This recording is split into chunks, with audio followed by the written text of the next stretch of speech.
Hi everyone, welcome back. Today I have a brand new video for you featuring my 16-year-old brother Vishal. Hello. Hello. Hello. Okay, so I thought it'd be really interesting to get him to sit down with me and talk about self-belief, believing in yourself, trusting in yourself, that whole spiel. Because I thought it'd be interesting coming from his perspective. He's 16 years old and we were just chatting yesterday and I just loved everything he shared and I really wanted you guys to hear it too. So here he is talking about what it means for him to believe in yourself and then share with them something that they can take away, they can apply in their own lives. All right, so believing in yourself, I feel like, is one of the most important things that you'll ever need to do ever. So the reason that I'm so confident in myself and what I'm doing, for those of you who don't know, I want to be an actor as a career full-time. And I feel like in that field especially, you need to be really, really, really confident in yourself and what you're doing, because there's a lot of competition and there's a lot of just overall negative vibes projected towards the entertainment industry about how most people don't make it or how the people who aren't making it say it's such a struggle, and it doesn't have to be that way. Mm-hmm. And the reason that I think it doesn't have to be that way, I will describe to you right now. So, when I was 12 years old, I made the decision to completely change my career choice. Up until 12 years old, I had it set in my mind that I wanted to be a doctor because my dad would always just talk about it. I always had the constant pressure from everyone else that being a doctor was the only career that was worthwhile. Or acceptable for an Indian kid. Yeah. So I then, at 12, got up to my middle school, junior high school, and I witnessed a musical being performed that year by the 8th grade class, and that just opened my eyes to a whole nother dimension of what life can be. Mm-hmm. So up until that very point, I thought, this is what I want to do, this is what is accepted, this is what will make my family happy. But it wasn't necessarily what would have made me happy. Mm-hmm. Which is something that you obviously need to do when picking a career, because it's about 90% of your life, mm-hmm. and you would want to spend 90% of your life enjoying it.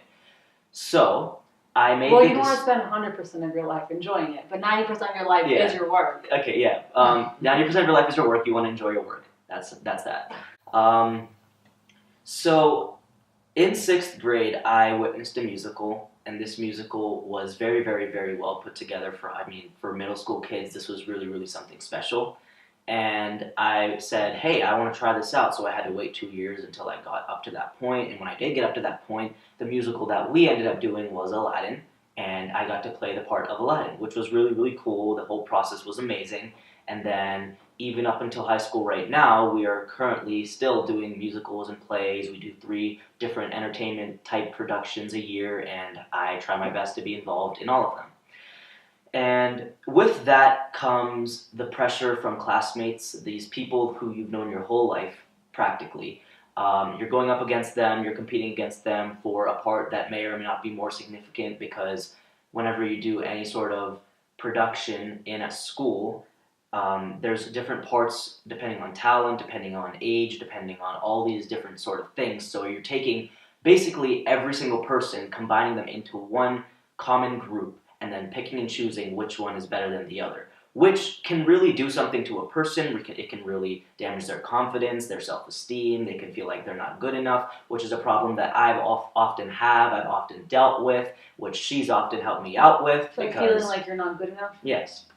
So especially in the acting field, I feel like there is a very, very, very good chance that you are going to feel that way. And well, I think it's in anything in life. Yeah, we feel like we're not good enough. But in the acting field, especially since you're going up against so many people, since you have rejection to face as a possibility. Notice that I said possibility, because it's not always going to be you're never going to make it. It's a very, very good chance that you will make it. And if you believe that way, you do. You see, I am entitled to the belief that if you think of something hard enough, it's basically the law of attraction. If you are thinking of something hard enough, if you think enough, if you think enough times about this certain thing and this certain goal, that you are able to reach it because it will eventually manifest itself. So how I've often dealt with handling rejection, handling different thoughts that I get that I'm not good enough, I often tell myself, if I think that way, then the reality of the situation will be that way. And that's really powerful. Yeah, for sure. So like what I often tell myself is I like to tell myself that if I have something that I'm going for, I already have it. I already have it. I'm already complete with it, and there's no hole in me that this thing doesn't belong. So like there's nothing that I'm lacking that is keeping me away from this sort of ultimate goal that I have. So, for example, a lot of things that upcoming actors who aren't necessarily like active say to themselves is that am I doing what's worth it? Am I doing something that will provide for me, but I do love it at the same time? So like a lot of these people are talking down upon themselves, which is then creating that ultimate reality for themselves that they are not able to be what they want to be and be successful at it and just overall be fulfilled with what they're doing. Well, once I heard you say in a video that you made on for your YouTube channel is that, are you telling yourself what you want to hear? Because what you tell yourself is then what you then go do, or what you believe you can then go do, create, become, experience, accomplish, right? Yeah. So you tell yourself what you really want to hear because you see the point. There is no point in telling myself I'm not good enough, I can't make it, it has to be hard, it has to be a struggle, because you realize that that is what I will then create. Yeah, for sure. So like there's this like ultimate like this alternate version of yourself who I don't know if you've talked about it, you probably have, you've touched upon it, your ego, who basically tells you all of these really, really, really horrible things that you don't want to hear. And like all these negative, limiting, judgmental things about yourself. Yeah, and you want to focus on realizing that that's not you, and that whatever you are will make yourself feel good, and that whatever you aren't is going to feel bad. So there's this... Ooh, I like that. Whatever you aren't is going to feel bad, and whatever you are is always going to feel good. Mm-hmm. Write that down. So basically, I'm set, like what that means is whatever you are should feel good. So like what I mean is like what you're doing, what you're saying to yourself. If it's a bad thing, that's not you. If it's a good thing, then it is, because the ultimate reason you feel good is because you're happy. You're getting something that is fulfilling that certain desire within you, that is filling that sort of gap that you may or may not have. Whenever that gap is made even wider, whenever it's bringing you away from yourself, saying things that you don't necessarily want to hear, that's not you. That is this other part of you, your ego, telling you the things that you don't. Because I like to think of it as a way of it reminding you that you are perfect the way you are. That's the reason the ego exists. It's basically this thing that's trying to take you away from yourself, and if you let it, then of course, obviously, you're going to be far away from yourself. If you don't, and you recognize it, and you fill that gap with love and constant good thoughts and positivity, then you're going to keep drifting back towards yourself, until you eventually find yourself. And that's going to feel very, very, very good. So wait, I like the way you said that. So you're saying the ego knows that who you are is perfect and whole. Mm-hmm. Yeah. So it tries to trick you into believing that you're not. Yeah. By saying all these really mean, negative, judgmental, limiting things to you. Mm-hmm. And then the reason you start to believe it is because you start to agree with it. Mm-hmm. And if you agree with something long enough, you start to believe that it's true. Mm-hmm. Just like if you are already whole and complete, if you start to believe that long enough, then you're going to start to believe that is true for you, right? So again, it boils down to where are you placing your energy, but what are you thinking about? Like, what are you agreeing with? I really like that analogy. Yeah. The ego already knows you're perfect and whole and complete, so it's like pissed off at you and just basically wants to trick you into knowing that you're not like this, you're more like this, and all of that. It's trying to basically just bring you farther away from yourself. So like the way I see it is if you look into a mirror, you're seeing you for you and nothing else. Then that little thing, that little annoying disturbance comes in and starts looking at all your flaws and all your imperfections, and it's basically trying to cover that up with what actually is. So it's like this second layer of skin that's basically getting put on you through your mind, and it's basically telling you all of these bad things about yourself, making you think all these bad things, thinking that you're not good enough, thinking that you're not whole, whenever in reality you are. And that's why it feels so bad to believe everything that feels so limiting and judgmental and negative, because it's not true. Right? Yeah. What is true for you always feels good. This is something I say all the time. Is what your truth is always going to feel good to you.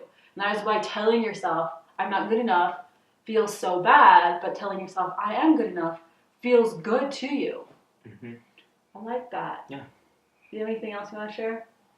I guess there was a takeaway message from feeling complete. So the whole purpose of this video was to increase your awareness towards yourself and feeling good about yourself, and basically increasing your confidence. If you're not confident already, what can you do to take steps to achieve that confidence? So I've always been confident because, of course, I was talking about earlier, I believe that thoughts dictate reality, bad thoughts lead to bad reality. The whole sort of spiel about manifesting. Bad thoughts create bad reality, good thoughts create good reality. Yeah. So for those of you who are struggling with not feeling complete or good enough, or something's wrong with you. Yeah. Anything like that, I feel like there are a bunch of things that I did to increase my self-awareness and basically increase my self-esteem, because not too long ago, actually, it's almost a little bit less than a year now, I had a severe acne breakout, which really, really, really ruined me. Just mentally wise, I just wasn't in a good place, and it really just destructed a lot of that that natural creativity that was building inside of me. I had so many ideas come up, and I had so many different things that I wanted to do and different directions I wanted to take my life in that I couldn't, because I was constantly feeling like I didn't look as if I was ready to do those things, which really, really, really damages you, and no one should feel the way that I did. And so through her advice and through different things that she told me, I started doing a little bit of different practices. Because for if you don't know, I am a life coach. So this is my job, and so everybody in my life gets the dose of me in this way, even him. Yep. So she actually informed me about different things that I could do to increase my self-esteem and just overall just feel good about myself again, because that's how you are when you start life. And through different sort of socialization factors and different sort of people programming, sort of different people who just have this really, really bad mental just really get to you, and then that just slowly starts decreasing from there. And so one of the practices that I did was looking in the mirror every single day and telling myself that I love myself and that I'm worth it. And it may not have been true at the moment, it may have felt like a lie, but again, it's really funny how this works. It's a full circle. If you believe a lie long enough, it becomes real. Right. So same way works towards bad thoughts, same way works towards good thoughts. So that was definitely really, really powerful to me, at least. And she also told me about different things about writing down what these bad thoughts are, recognizing who is saying these, giving that person a name. Like the ego. Both of our egos have a name, so we know when our ego's talking to us. And so we say this, hello, this person, this name. I recognize that you were saying this. Your opinion doesn't have to be my opinion. The key is not to completely hate this thing, not to completely reject it, because then it's gonna feel more of it, and it's gonna be like, okay, you're not accepting me now, so I'm gonna just come back and I'm gonna keep doing this. Right. What you have to do is accept it, but also realize that it's not there to make you feel that way. The way that it's trying to make you feel you have to recognize is not the true way that you're supposed to be feeling. Right? Exactly. Yeah, and the ego, and the purpose the ego has is what makes you human. It's the thing that takes you for your appointments, makes you put your alarm, makes you get up for school, makes you execute a project that you have, makes you write and learn. The ego has a purpose. When you just understand that it's supposed to help you live in harmony and alignment with yourself, and it's not who you are, that's when your life really changes. Yep. That's cool. Really cool. Yeah. Yep. So I know we kind of touched a lot of things and we were all over the place here, but I really hope this video served you. You took something away from this video. Leave a comment below telling us one of your biggest takeaways or your aha moments as you watch this video. And I really hope you enjoyed this dialogue with my brother and that you felt a little lighter, a little better, and a little freer. Wherever you are in the world, have the day you want to have, and stay open.